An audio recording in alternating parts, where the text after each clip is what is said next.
Sam Cooper, my brother, back from the Mediterranean, that fresh Spanish tan, looking Yeah, like looking like $1,000,000. How you doing, man? thank you. Thank you. I'm enjoying my summer and I hope you are too out there in Alberta. Yeah, man. It's well, I mean, it's wild times all the time. It's weird. It's like I don't know if well, I know that you live in the same place that I do, but it's like we're in this weird vortex where just bad things just keep happening all the time, and it just never stops. It doesn't matter what season it is.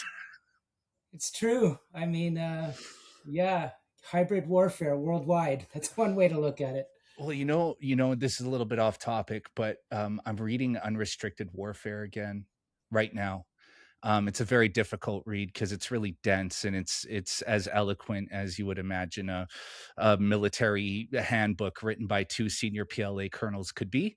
Yep. But it is fascinating now to read almost 30 years later and having watched, the entire I should say, yeah, almost 30 years, almost, well, 20 years. Yeah, almost 30 years later having watched their entire strategy come to fruition and looking at it now in retrospect. Can you refresh my memory? Like, do they cover narcotics warfare at Yeah. all? Yeah. Yeah. So I'm rereading it because I just wanted to refamiliarize myself with the material. And I'm also going to write like a big essay kind of breaking down how this stuff came to be in the real world. But the idea of and for people watching who don't know what we're talking about, unrestricted warfare basically lays out China's global military strategy, and it was written in 1999 and published via a obscure Panamanian publisher. Um, so I don't know how how that handbook turned into a book, but it did. And yeah, I mean, the general idea is that the concept of uh, traditional war has changed, Mhm. and that it's no longer, uh, war is no longer fought in traditional means, right? That technology is now the new weapon, and whoever can harness that weapon can control the world.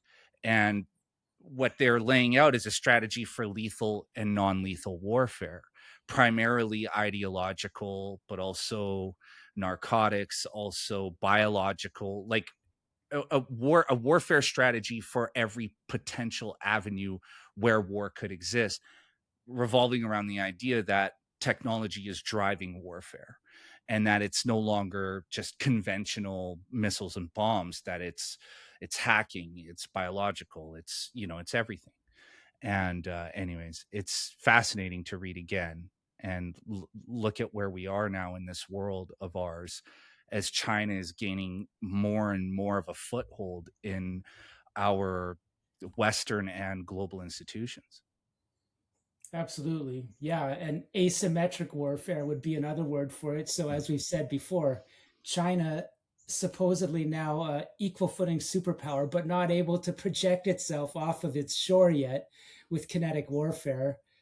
The theory being that now we see outside of US classified intelligence, we see academics saying the CCP has incentivized fentanyl traffickers worldwide, and given incentives to factory producers to send fentanyl precursors outside of China as soon as the FBI or the DA categorize some chemicals, in China, or the Chinese government supposedly is working with Washington, and so they banned fentanyl production in China.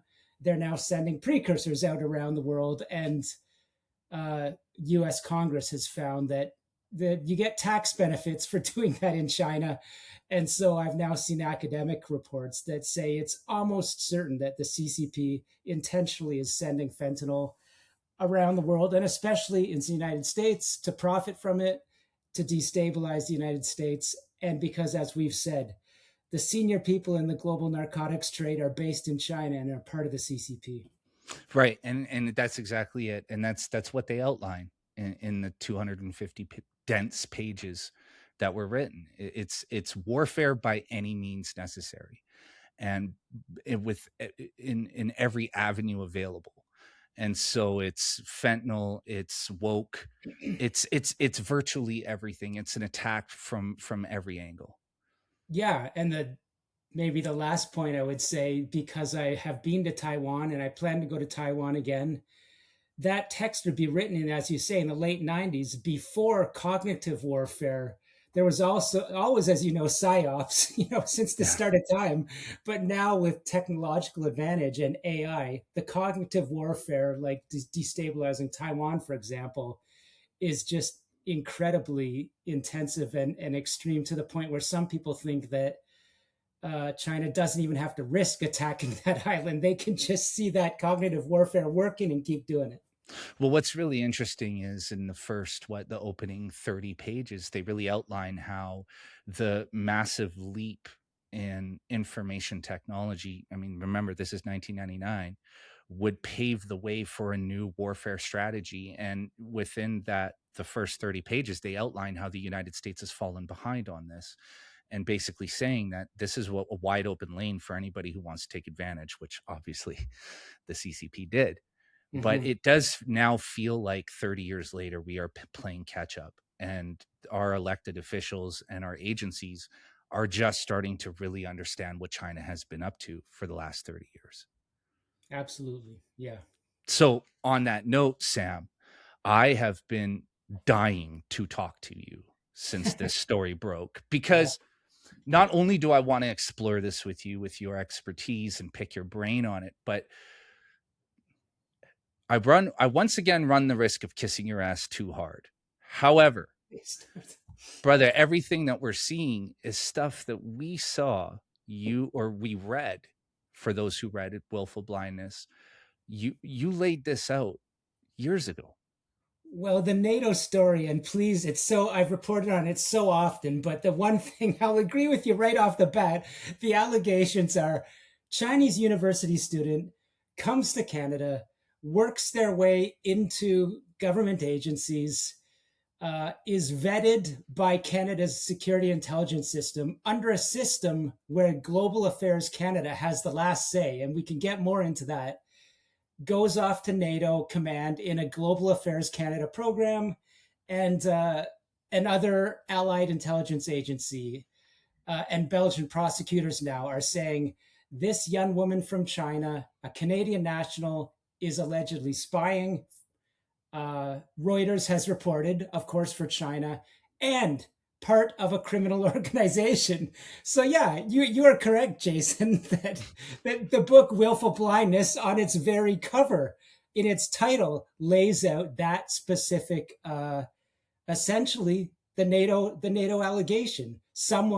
They haven't said more about what the criminal organization is, but as you know, I've got some good ideas and some good dot connecting on what's behind it. Well, for people who may be unfamiliar, but this is what I took from it, Sam. But the general theme of the book is this, and spoiler alert, sorry guys, um, but that this thing has taken root in Canada and is spreading around the world, and that Canada plays an integral role Yeah. in this. And now here we are. For those who don't know what Sam was just talking about, we have a woman from Canada who is also of Chinese origin, who was caught spying for an unnamed third country, but let's be honest, it's China, as an intern at the NATO headquarters, as a Canadian citizen. And working in IT technology, everything that we just talked about that would be of interest in the unrestricted warfare text. So working in, I don't want to get into the weeds of basically space, technology, autonomous vehicles, radar systems, all this kind of stuff. She would be a young woman working her way up in those fields. And again, please, you'll walk me through the questions and the weeds of the story. And the vetting angle in Canada is huge. As I reported, the apparent Justin Trudeau fundraiser she attended in 2014 is interesting. But back to your point about what I've reported on this network system of the Chinese Communist Party, Asian organized crime, and entities such as the Ministry of Public Security, which is behind the CCP police stations, the Ministry of State Security, PLA officers working together with narcotics traffickers. This has been part of Canadian intelligence holdings since the late 1990s in leaked reports, which people said, tinfoil hat stuff. The authors of these kind of reports were shunned from, Canadian agencies. But again, let's look at the allegations of this young woman said to be part of a criminal organization and spying for China at NATO, coming out of Canada. That's entirely consistent with the network set up deeply in Vancouver and Toronto, especially, that, as I tell you, and I know you're talking to some of the same people, that the American government is deeply, deeply, deeply concerned of how deeply China has set up those criminal mafia spying networks in Canada's diaspora. So Sam, let's start with the end, and then we'll work our way back to the beginning. What is she accused of? What are the allegations against her? They're very simple and minimal. The Belgian prosecutor hasn't even named her yet, but various news organizations, including myself, have connected the dots on, her name and her aliases and who she worked for in Canada, etc., when she arrived in Belgium.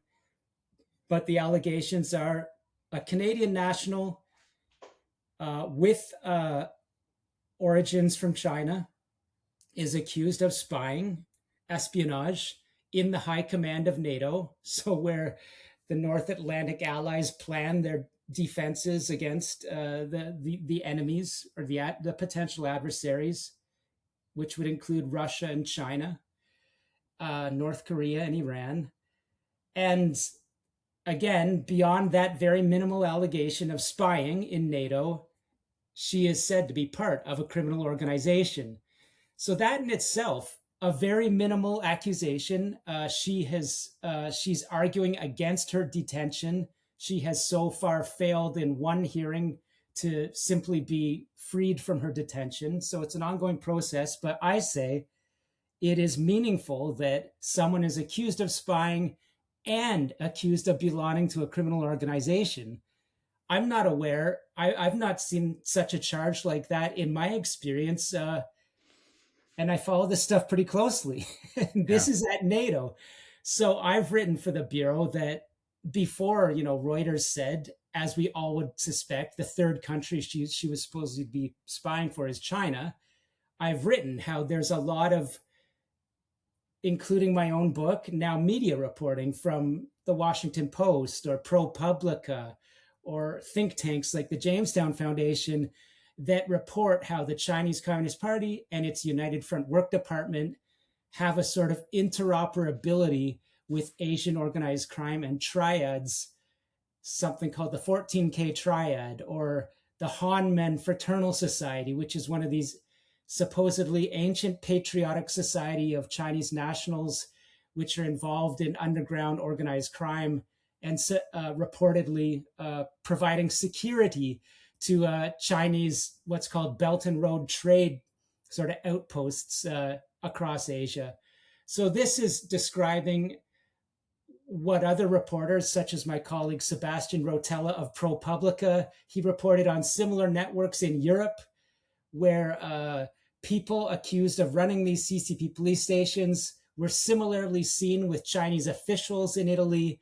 And his sources, Mr. Rotella, said that this looked like sort of a state-sponsored crime network.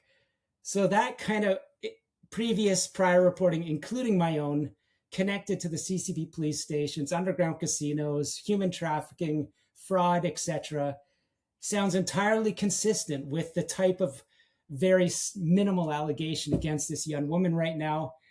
And as you and I have talked a lot, I've done some very deep reporting into a major casino operation in the Greater Toronto area where this young woman lived, where CSIS and various Canadian police agencies were looking into the involvement of what they saw as very senior Chinese organized crime, Canadian politicians going into casino, Chinese intelligence officials and CCP officials going into a casino, and all kinds of unanswered questions as to what was going on there.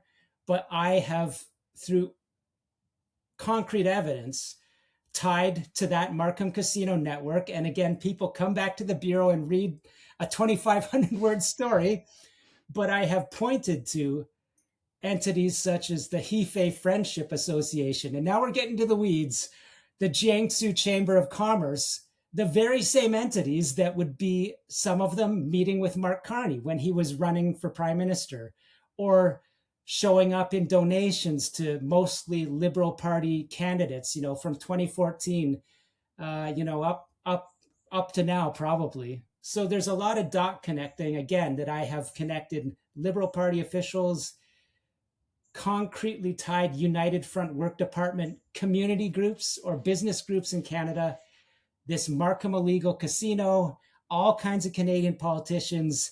This is what I call the milieu of fundraising for the Liberal Party that surrounded Justin Trudeau. And my most recent story on the young woman that's accused showed that she was at a gala fundraising type event for Justin Trudeau in 2014. And I say that put her very firmly in the year and the area where Canadian intelligence starts to report about Chinese consulate tasked donations going to Justin Trudeau, going through clearly Chinese communist business persons that I say the documents show are connected to known organized crime investigations. So she was there. Why was she there? Mm. So, Sam, are you comfortable sharing this person's name or her aliases?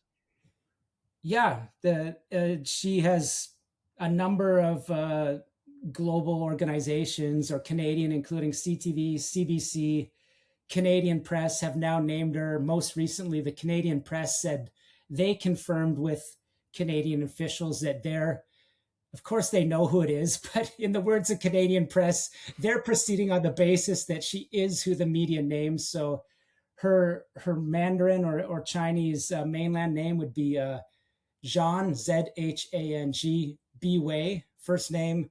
She went by the name Claire Zane, and it was Reuters first that, reported their sources in intelligence in Europe said her name was Claire Z, and, age, etc. Also goes by the name Katina Zhang.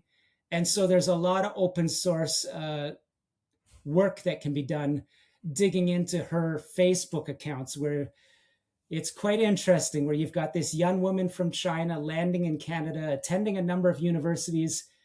As I reported, one of the first, she applied to the Canada Border Services Agency, but did so with dual applications that had different names from different universities, but were otherwise looked at pretty much identical. And she was found to have committed fraud in that. A federal judge affirmed it, a year or so ago. And so the question is, CSIS, Canadian Intelligence, would have vetted her. Global Affairs Canada is the senior ministry in sponsoring her position at NATO. They asked, or would have asked, the RCMP to do a criminal record check. So why, just on the basis of the fact that she did a fraudulent application to CBSA, the sister agency of CSIS, how anyone can find that in Canadian legal documents. So why did she go off to NATO through Global Affairs Canada? And so I've done an op-ed and stories that say, well, it is interesting that I've reported, based on previous leaked intelligence, that Global Affairs Canada is said by a parliamentarian intelligence review to favor trade and foreign policy with nations like China and India over security. And this is a concern for CSIS. So could it be the case here? It would be, I believe, entirely consistent with my prior documented reporting that CSIS pointed to a red flag or some red flags, and Global Affairs Canada said, nothing to see here. Could it even be further the case that, this young woman on her own resume said she volunteered for a Liberal campaign, election campaign? doesn't name which one. But as I say, let's try to probe what could happen here. We know, as I've reported, the United Front Work Department networks in Western governments, part of the way they work is they offer support to parties, politicians, and after offering support, they will, through bonds of obligation, try to get people jobs inside, a minister's office or an agency, things like that. So this is kind of the stuff that surrounds the milieu she comes from, her experiences through various Canadian government agencies. And, I'm doing what Justin Trudeau's former national security advisor, Jody Thomas, told CTV. Canada needs to do some reverse engineering on this young woman's course through government. And I say, I'm doing that, but I'm going further back to her appearance at a Justin Trudeau fundraising type event in 2014 at a year that we now know through my reporting in the Globe and Mail, where some very significant Chinese interference activity was surrounding Justin Trudeau's coming run for prime minister.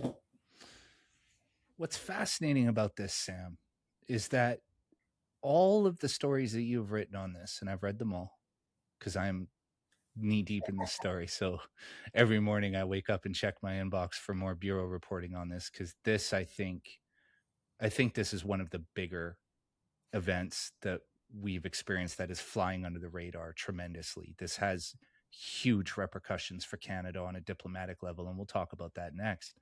But what's fascinating to me, Sam, is that you have gathered all this information just open source, meaning, for people who don't know what that means, he's just going on Google and stuff, guys. Like Sam, like he's not Neo in the Matrix. He doesn't have a plug that goes into the back of his head and he downloads or uploads, millions of classified documents in search of this girl. He's doing what any other person could do. So Sam, how is it possible that you could compile all this information on your own, but yet our nation's intelligence agency and other law enforcement agencies that were involved in the process of vetting this young woman before she was sent to NATO HQ, how is it possible that none of these red flags that you just brought to our audience, how is it possible that didn't ring any alarms with them?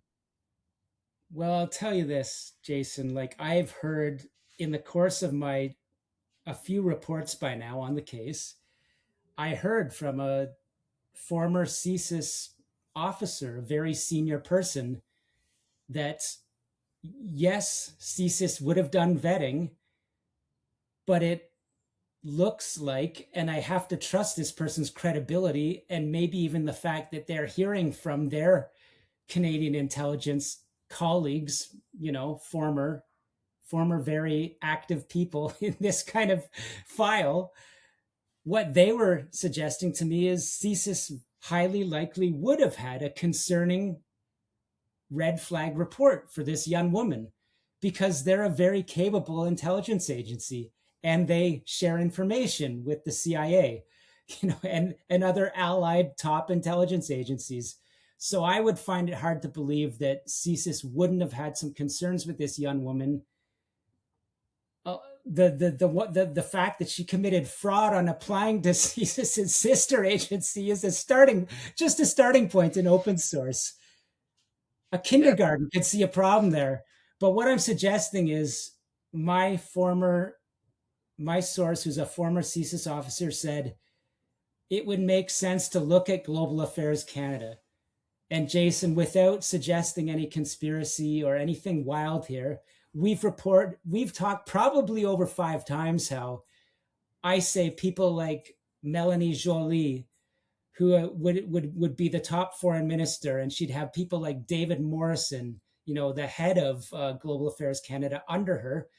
Well, since 2018, Melanie Joly has been, as I've reported, leading trade lobbies from, Eastern Canada, consistent to the Canada-China Business Council and various high-level business people over to Montreal and meeting with the very same CCP entities that are connected to those Markham illegal casino network stories. This can't be, you can't make this up in Hollywood. I've done the open source dot connecting on those files, right? I now see some former national security analysts talking about the same sorts of connections. Yeah. I'll go further. I know that the CCP Select Committee staff down in Washington, who I'm conversant with sometimes, is aware of these very same network concerns in Canada that I'm talking to you about. So, could it be the case that Global Affairs Canada would ignore or be inactive on CSIS concerns about this young woman? I don't know, but it's very, very possible, because that would be the exact same type of thing that Justin Trudeau and his prime minister's office would have done with regards to candidates that CSIS had concerns with. So it's not a stretch. It's not a stretch to say that a Mark Carney government and a Global Affairs Canada turned a blind eye to serious concerns. Yeah, and why would they? Well, Sam, let me pose this to you, because just through reading your work on this is what I've put together in my head, what more than likely happened, because we see this happen over and over and over again in Canada with questionable people, that this young woman who is involved in a number of different organizations, both legitimate and illegitimate, right? And I don't mean legitimate in terms of good people. I mean legitimate in terms of they have a tax ID number, at least. Um, is it possible that maybe people within those organizations who just so happen to be connected to the United Front Work Department, Jiangsu Chamber of Commerce, other groups, maybe put in a phone call and say, hey, there's this young woman that we would really like for you guys to pass through. She's very, very good at what she does. She will be very beneficial to yourselves and your government. And we would just very much like for her to get a position within your government. And somebody like Melanie Jolie, who is in a position to put that person where she is, maybe perhaps does them a favor and moves that girl along. And she just so happens to end up at NATO, where the whole lid is blown off of the whole thing. That wouldn't surprise me at all. The Jamestown Foundation report, which I reported on, and we've talked about that, about how China implants its United Front Work Department community groups across the Western world. I've reported 575 community groups connected to the United Front CCP influence arm in Canada, which makes Canada a global outlier for saturation of these groups, something like 5 times the amount down in the United States, which has its very significant concerns with these groups on its own. That Jamestown Foundation report says a part of what these United Front Work Department co-opted community groups are tasked to do is to surround politicians, no matter what party they're from, so that the CCP can have a line into who's ever in power in a Western democracy. And part of what they do is to promote their favored candidates for jobs in government.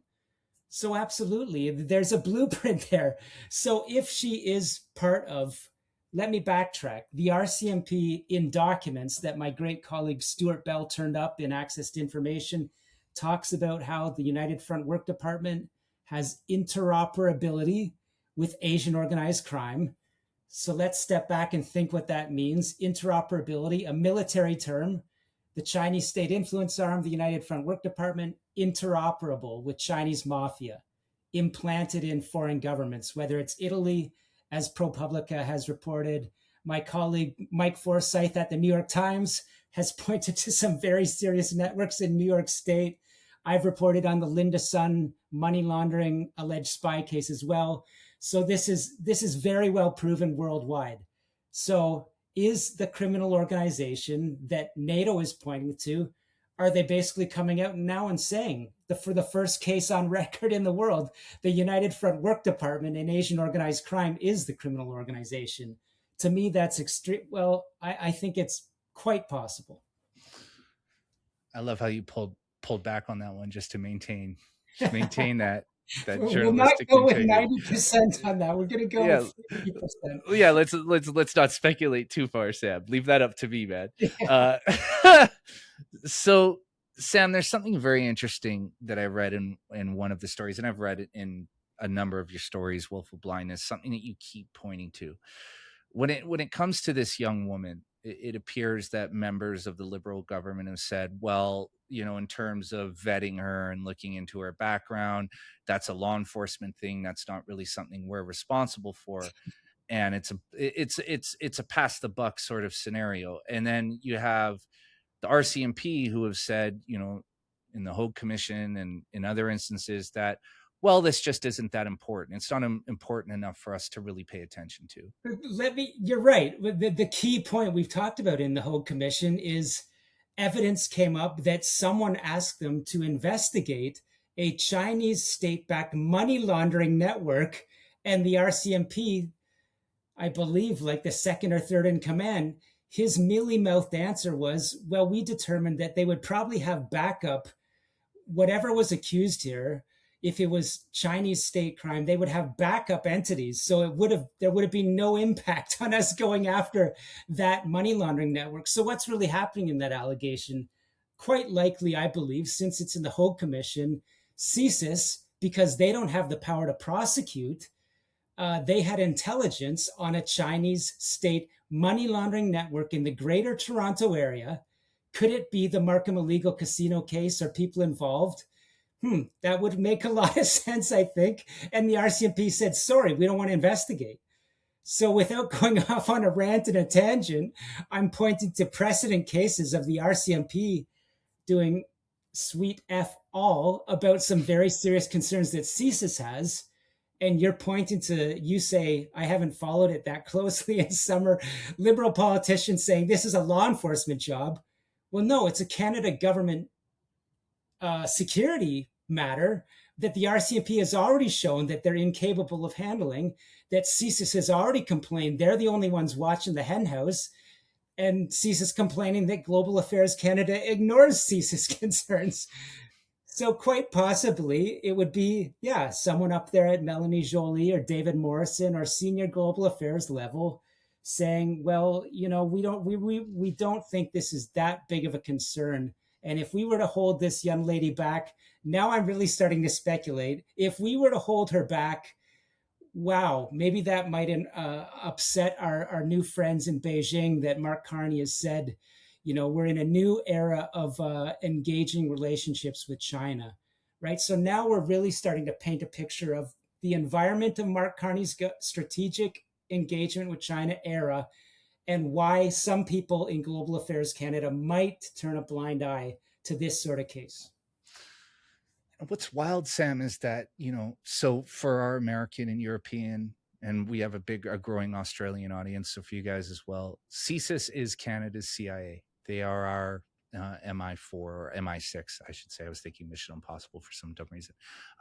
But they are our intelligence agency. So Sam, the way you paint this picture, it sounds like our intelligence agency is just left on their own, to their own devices. They're toothless. They have no power. They have no ability. They're passing things on to our federal police, which is the RCMP, and saying, like, guys, you got to act on this, and nobody's doing anything. So it's like, Sam, where I'm trying to get with this is that we know the stories of CIA agents and CIA cells going rogue, because what they're trying to do just isn't being done. And that is turned into some of the biggest conspiracies in American history. What's to stop Canada's intelligence agency from developing a similar attitude of, like, okay, if you're not going to work with us, if you're not going to do the things, like the very basic things that need to be done, we're just going to do it? Well, in my experience, CSIS is almost like sort of the ones with their standing on the edge of the cliff. That they're the agency that has a lot of great officers, especially at, let's say, the regional level. And yet, and this is, I've reported very recently on a former Vancouver mayor who says he was briefed by CSIS officers that told him, his name's Kennedy Stewart, he was being interfered against in the 2022 contest, and they didn't think their chain of command in Ottawa was taking it seriously. Same story in the election interference scandal that I broke. Officers in Toronto feeling like they might have been blocked at various levels of the Ottawa bureaucracy. So I don't think it's a case of rogue cells within Canadian intelligence. I think it's a case of politically captured management that is under more powerful ministries, including Global Affairs Canada. Public safety, to get into the weeds here for our Australian, and American friends.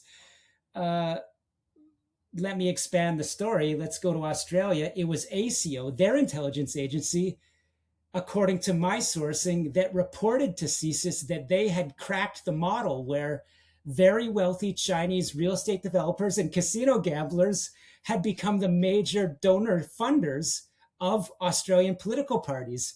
This was back in around 2017. You had an Australian senator that had to step down because he shared intelligence with one of these crazy Chinese casino whales, right? That ACO was investigating them. So to get to the point, ACO told CSIS and other Western intelligence agencies, China's intelligence services use elite Chinese organized crime to compromise your politicians. So this is what's going on in the Markham Illegal Casino. Same thing in, Sydney real estate in Melbourne. Same thing in New York State, where I've written about a senior convicted heroin trafficker and casino operator from Fujian province that's now running election interference against numerous politicians in New York State, while going over to Beijing for these high level meetings and getting letters of encouragement from Charles Schumer and Hillary Clinton. Like, this is high level stuff. Yeah. And Australia knows it. A lot of great officers in CSIS are working on that intelligence. They're trying to push it up to the levels at Ottawa with power. And that just brings us full circle. Were they pushing that kind of intelligence about this young woman up to Global Affairs Canada, who ignored it? So I would say the rogue cells would be in the Global Affairs Canada, or maybe even Public Safety Canada, or the Prime Minister's office. I'd be looking more at feckless management in CSIS. And so that brings me to my next question, Sam, because this is a global event. This is, I know that this isn't something that Canadian media has, put on its front page day after day after day, but this should be front page news because Canada is already struggling. Our global reputation has taken some serious damage over the last 10 years or so. And now here we are. Not only is our former prime minister hopping around in promotional videos for his new girlfriend, Katy Perry, but now Canada installed a Chinese spy in NATO headquarters. That is a huge deal. So what are the consequences for us diplomatically, Sam? You're absolutely right. I think this is the chickens coming home to roost. This Yeah. is the canary in the coal mine of the first case where the things that I've been reporting on and ignored by a lot of powerful people in Canada are now bubbling up to the international level where people can see, like I've already told you, that I talk to people in Washington. There's other credible, experts that talk to people in Washington and have been hearing for years that the United States government at a bipartisan level, so Biden as well, Obama before, see that Canada is in a very dark winter with regards to the saturation of interference from China. Struggling to stay afloat is how, one author put it in a book called Under Assault, that the author Dennis Molinaro, who I interviewed for the Bureau, quoted people in the US government saying, how does Canada look? It looks like it's struggling to stay afloat with Chinese interference. So you're absolutely right. A case like Canada getting its pants pulled down at NATO, and again, these allegations haven't been proven, but it's looking very bad. It's looking very bad as to how deep her footprint was in just a few years in Canada's government and where she came from. And NATO, you cannot have a more sensitive position for our global alliances of the Western nations, right? You couldn't.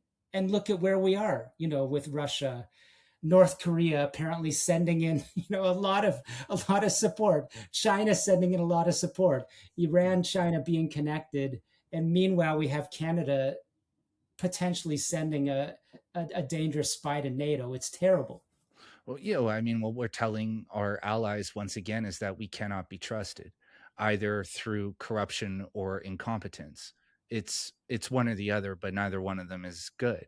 And it's sending a clear signal to serious people around the world that Canada is not a serious country.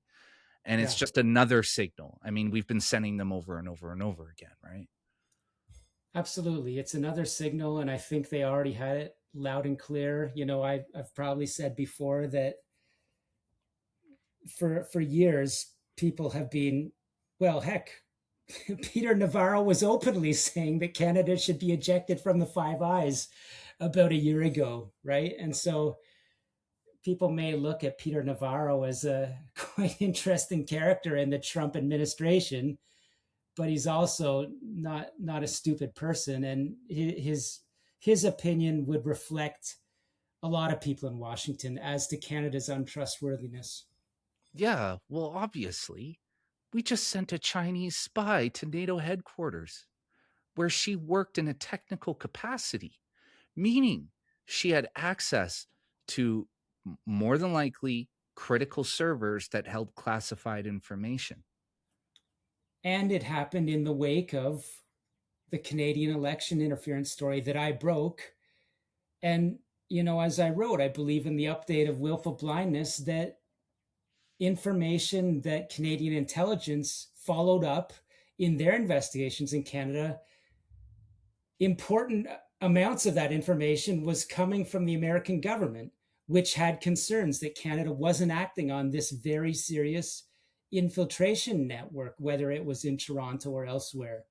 Again, look at where this young lady who's accused of these serious crimes came from, that Toronto area. So where do we go from here, Sam? Because now NATO High Command is aware that Canada is not vetting its interns. I mean, I'd be I would be blown away if there are any more Canadians that are accepted, on as employees at any level in that building or anywhere near it ever again. Like what happens next, Sam? You know, I try not to be too conspiratorial about all this stuff. I try to just look at the Canadian attitude that has developed over the last like 15 to 20 years, this attitude of entitlement and arrogance, and this insecurity, this deep-seated insecurity that Canadians hold on to, that is now manifested in some of the worst possible things we could imagine. But it just seems like there is a nation that wrote a military strategy in 1999, then enacted it and pinpointed Canada as being the perfect place for this strategy to be planted, take root, and then spread its tentacles around the globe, m- mostly into the United States. And now here we are. And, like, I'm just going to say this: willful blindness should be compulsory reading for every single person in any institution of any consequence in this country. Because you wrote this years ago. Like, we're just watching the world you predicted come to be. I'll agree with you there. What you just said there raises a thought. Like, I know that there's been a lot of talk where people have been saying, well, with the Trump administration, the way they're treating their NATO allies or the rhetoric they're using, it will never be the same. It'll never be the same for Denmark. It'll never be the same for France. It'll never be the same for Canada. People are throwing their teddy bear in the corner. But here we have a concrete example, and I'm not excusing the rhetoric coming from Washington, because I think a lot of it has been miscalibrated, even if which I believe there's a good intention, a very hardened intention behind the rhetoric. That is, Western allies need to start pulling their weight and getting serious, because we're right on the edge of very, very dangerous kinetic spread, right, of warfare. But you said maybe it'll never be the same for Canada in their trusted role in NATO with cases like this.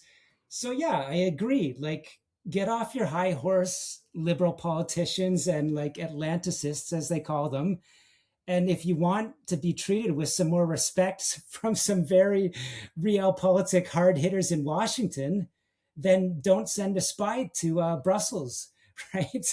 And maybe take care of your garbage. No, I shouldn't put it that way. Maybe take care of interference in your institutions. And Canada hasn't. But I think garbage is the right way to put it because it is runoff of bad policy. It's runoff of incompetence. It's runoff of corruption. It's, Sam, what you Rot was the word I was looking for. okay, Take so care let's of the say rot. rot. But, Sam, what you just spent the last 45 minutes illustrating is something that I want to reiterate to people here because when you write a story about an illegal casino in Markham or, most recently in Richmond, BC, is a closed door meeting with intelligence agents about potential election interference in a municipal election. What people don't understand is that fentanyl precursors coming into the port of Vancouver, Richmond, BC, holding closed door meetings with political candidates to discuss potential election interference, illegal casinos in Markham, Ontario, spies in the NATO headquarters in Brussels are all connected. It's all connected. And that's why this stuff is important, because if you understand it on a local level, you can see it when it arrives on a global level, right, Sam? Absolutely. And you mentioned the story that I reported exclusively. The Richmond City Council, Richmond being your former home, which is the center of transnational Chinese organized crime in North America, likely the Western Hemisphere, of great concern to the US government and its agencies, of great concern to CSIS and the RCMP, although they're not empowered to do much about it. Yeah, senior CSIS officers, my source with direct awareness, informed me that they came into that municipal council and said, you need to watch out for Chinese diaspora interference operations where people that can get a benefit from China who are living in Canada and have connections that way to the mainland will likely approach you and offer support. And that's just a very neat way to say they were being told exactly what I've reported in detailed documents about how the United Front works in British Columbia. We just talked about Mayor Kennedy Stewart, who's now come out publicly and said, yeah, he was warned about this stuff in 2022 by, it sounds like, frustrated regional CSIS officers that weren't seeing any action in Ottawa, right? So it sounds like perhaps a similar sort of situation in this neighboring Richmond City Hall.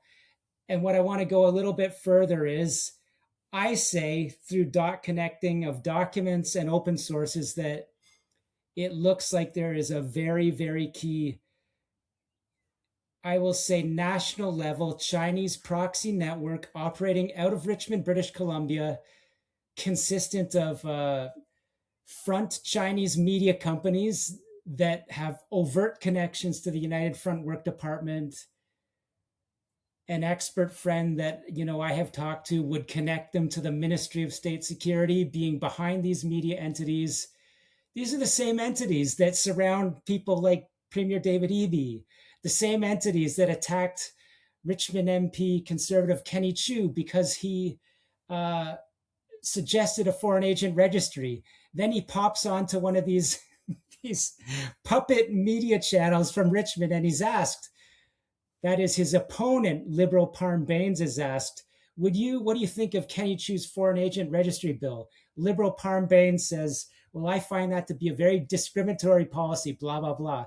Within days, senior United Front Work Department community leaders are out there campaigning with Liberal Parm Baines. I could go on and on. The Conservative leadership race of 2022. I have strong information that this same CCP cell from Richmond would be involved in trying to get CCP members to join the Conservative Party, paying for their memberships to support a certain candidate. And what the picture I'm painting here is this goes across political party, from the left-wing NDP to the Conservative Party, down to council levels where you don't have those political parties overtly, up to David Eby's provincial parliament, federal level. So you just have, it looks like these, you're saying it's all connected, and I'm agreeing with you, to put it in a short form. These are massive networks, right? And I think that if there's anything that you and I have put on full display during the last 2 years or so of our conversations, is that these are global networks, and that's why we need to be paying attention on the local level as much as, because Chinese spy installed in NATO headquarters via Canada is a huge headline. It's a global event. It's a massive scandal. But Yeah.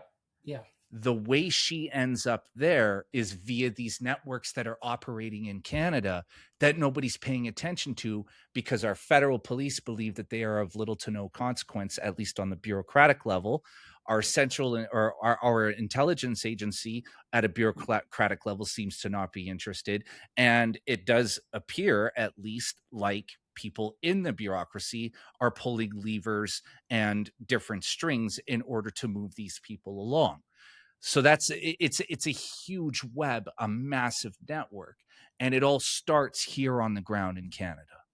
Yeah, you really hit it there. Like that sums it up, that it starts at the local, quite possibly municipal election level, quite possibly international student groups. Like Yeah. these are the themes that have come up in the Hogue Commission that stemmed out of my work. And then you have this young woman, using various Ontario universities for a fraudulent application to Canada Border Services Agency. Her resume saying she volunteered as a campaign volunteer for the Liberal Party of Canada.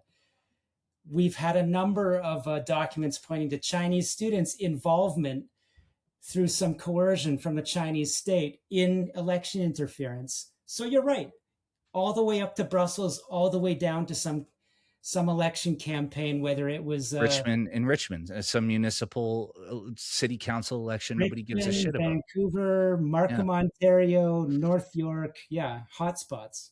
Right. But that's the point. The point is, guys, is that these networks are everywhere. And that's what Sam Cooper's been chasing for the last 20 or so years. Now, Sam, I know I only got you for a few more minutes. I just want your comment on this. We'll expand in our next conversation. Trump in the United States and his administration appear to be attacking this China election interference issue in the way that the Liberal Party in Canada should have, like 10 years ago, where he stood on a podium, said, we have more than enough evidence to suggest that China has been heavily involved in interference in our elections, most notably the election of 2020. And we are going to smoke these people out. He's basically sending a signal to Beijing that the jig's up. We are coming. Now, I've seen lists and lists and lists of journalists and different editors and former U.S. generals, officers in the American military that have been flown over to China by QSEF, who is basically the CCP's media PR agency arm. They're the ones who, make sure that the appearance of China maintains itself in the way that they would like people to perceive it. Mm-hmm. Sam, I just want your comment on this. Have you had a chance to read into this much? Because I mean, the list is insane. It's CNN, it's NPR, it's Washington Post, it's New York Times. I mean, name your publication, and there are writers and editors from those publications that have been flown to China on these trips, basically specifically to create a relationship where China can feed them narratives and stories that they want to push out via American media. Yeah, I mean, I followed some of that reporting on X, those lists of journalists, and you're right, some of the top journalists in the United States. And I would like to see, more of the documentation myself. But what I can say is it's entirely the same thing and consistent with what I've reported from what's called the NSICOP. That's the National Body of Intelligence Parliamentarian Reviewers of Canadian Intelligence Concerns. In 2019, they put out a major study on hostile state activity in Canada. At that time, mostly China, Russia, India were the concerns, but the focus with China being number one. And they reported how international Western media is a subject of Chinese influence and interference. The easy overt ways they point to are, the China Daily will buy these major advertorials in, outlets like the Globe and Mail or Toronto Star.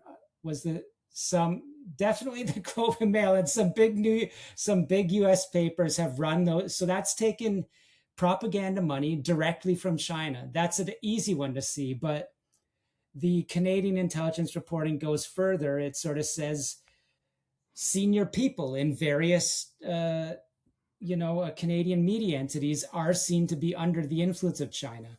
So they don't go into the junket side, which is what that American sort of new disclosures point to. These high level journalists being brought over and wined and dined on junkets by the CCP. That's a United Front Work Department influence play. I know from senior CSIS sources in sort of background off the record conversations that they say that China is spending much more than anyone worldwide in terms of efforts to influence media and information worldwide. So yeah, very simply, it's happening at scale in Canada, and it's not just the Chinese language media, which my reporting on CSIS documents says is completely captured by the CCP. So no, no Chinese language journalism is free of influence, according to CSIS, but they say mainstream media in Canada is under some level of influence as well. And I've been talking to you about what I see as a very senior cell in British Columbia or Richmond, your former home specifically. And so, definitely, from my own personal experience and piecing together documents, I do believe that some senior level journalists in British Columbia would be part of that influence play, to the level that I'm saying it would be fair to call them a Ministry of State Security asset. So, Sam, I know it's getting late. You got a bunch of stories to write that I'm going to read tomorrow morning with my coffee. So, final question. What I'm seeing happen right now in the United States surrounding China, it looks like they're turning up the temperature toward a direct confrontation. I wouldn't say an armed conflict, but a throwing down of the gloves and saying, okay, enough is enough. We know what you've been up to for a very long time. We're going to out you publicly because we know what you're doing with Canada. We know what you're doing with Iran. We know what you're doing around the world. We just spent the last year going off, decapitating you at every corner. Now we are going to humiliate you and purge the bad elements from our country, whether it's Aileen Wang in Arcadia, California as the CCP mayor. You have aides to Kathy Hochul in New York. I believe there was another one that was just recently outed. Slowly but surely, they're smoking these people out, and China is becoming more and more of a regular topic that is being discussed both by the Trump administration and certain members of the media, the ones that appear to have not been bought off. So what do you see happening here, Sam? Is a narrative being spun? Are we moving toward a direct confrontation? Yeah, that's very interesting. Like, I'm seeing kind of a dual story. I'm seeing what you're seeing, that is a lot more cases arising in the United States. The CCP Select Committee, this powerful bipartisan, group in Washington of lawmakers, is coming out with report after report, trying to, I would say, bring law enforcement down and tax regulation down on United Front groups, etc. And at the same time, I think this speaks to the potential of kinetic conflict. We're also seeing senior people in Washington that would have been seen as hardcore hawks, interestingly, almost dial back their rhetoric a little bit. So they're being a little ginger. They're kind of sending out the message to China, like you say, we're not being pushed any further. We're ready. We're ready if you're ready. We're working on rooting out, but at the same time, they're trying not to instigate in any way. They're trying to do it very diplomatically. So I'll give you an example. I mean, it looks like, at least for temporary terms, the past year or two, fentanyl from China seems to be going down a little bit in the United States. And the FBI under Kash Patel has had these high level meetings with the Ministry of Public Security. And you see some people like myself saying, okay, that's good.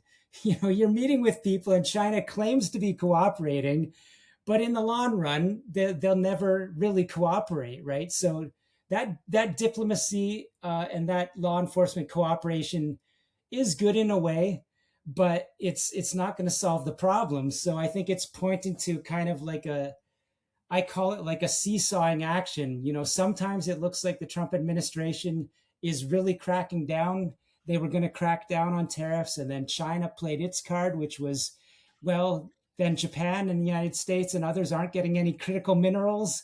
So where would the US be if China's allowed to play that supply chain? So there's kind of a seesawing going on. I compare it to a couple like sumo wrestlers just kind of like looking for position before they lock and really go at it, is what I see right now. Yeah, the rare earth minerals angle is one that is rarely explored, but I think one that is driving a lot of this conflict right now. And Yeah, it's a race to control rare earth minerals. That's what a lot of this is about, and it's one that is not spoken openly or outwardly very often. Um, absolutely. Yeah, I agree yeah, with.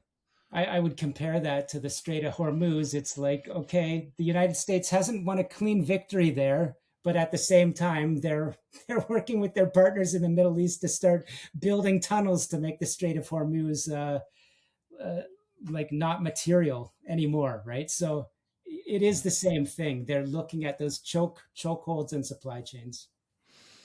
Well, folks, we know one journalist who's never being invited to Beijing, at least not on friendly terms. No, His name is Sam Cooper. So, Sam, before we get out of here, tell everybody where they can find you. go to the bureau.news, keeping it going through the summer as hard as ever. And you can also go over to X at Scooper Cooper, but mainly the bureau.news. I'm going to keep going on these big stories around the NATO spy scandal. We've talked about the BC condo bailout. That's not going away. Yeah. A lot of events down in the United States with I've been looking at, that Linda Sun trial is going to start up again. Will there be interference in the midterms coming up? So a lot of stuff I'll be covering in the United States. Guys, listen, Sam Cooper is Sam Cooper. No explanations needed. He's the best that we got, one of the best in the world, one of the few that is untainted, unbiased, completely uninfluenced by any interest. So if you sign up at the bureau.news, sign up as a paid subscriber. Don't just sign up for free. But if you don't have the money, sign up for free. However, if you have a few extra bucks and you need to put it somewhere, Sam Cooper is the right guy to give it to. Also, if you are not following Sam on X, follow him at Scooper Cooper. I am a habitual refresher of his feed. And if you follow him, you will be too. Sam, my brother. Guys, this is how serious Sam is about his reporting. I knew Sam was on vacation and I sent him a message because every morning I'm waking up to more bureau stories. And I'm like, Sam, you're on vacation, dude. You must drive your wife nuts. But that's how serious he is. Even when he takes a break, he's still working. So that's all the reason you need to sign up at the bureau. And the truth is, guys, everything that we're talking about here, Sam, what's funny is I see stuff emerge online. I see things surface, especially as it pertains to China. And it's funny because it's like, this is stuff me and Sam were talking about 2 years ago. And people are just kind of catching on now. So if you want to be ahead of the curve, sign up at the bureau.news. Sam, my brother, now that you're home, rested, I got to drag you back in the darkness in a couple of weeks. We got to expand on this interference story in the US a little bit. There's more COVID stuff that we didn't talk about. There's so much that we didn't talk about. Yeah, Exactly. we didn't talk about Fauci's testimony or the Minnesota lab. So yeah, we're Uh, gonna have to pick up the tempo and talk about that one next time. all right, guys, we'll see you again in a few weeks. Sam, my brother, always a pleasure. I'll drag you back in the darkness sooner than you'd like. Yeah, take All care. right. Bye, guys.